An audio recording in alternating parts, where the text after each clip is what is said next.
डोली चढ़ाउण मेरी मजबूरी आई ते बड़े औखे से अंत लासो। वाह अल्लाह जानदा है हुण मेरे राम आते तुसी बासो या ना बासो।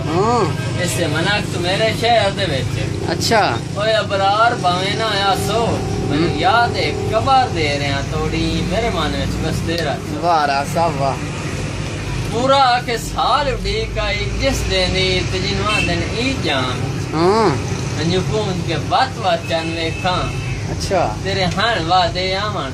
अच्छा ते तुसी कोई ना आए अक्की 70 चे कटिया आए और तेरे ओदरा दे गमसान च आबद ईद निकाह छोड़ी तेरे ओदरा दे गुस्तान दे। वाह वाह वाह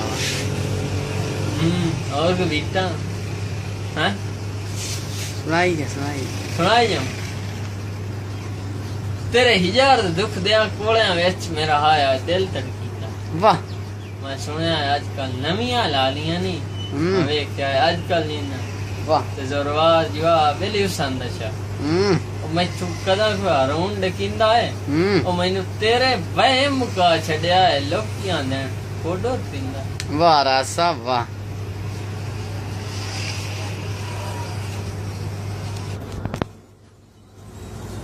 भुख रज किदों बशर दे वासे च है सारा खालिक कोल निजाम है ते कई तख्ते चढ़ गए तखा दे वारिस ते वदे मुजरम फिरदे आम है ते वैसे गुरबत भी अजमैश है रब दी होवे इंज दा ना अंजाम है ओ बंदा इतना भी ताज गरीब ना होवे चिट्टी समझन सजोन सलाम है।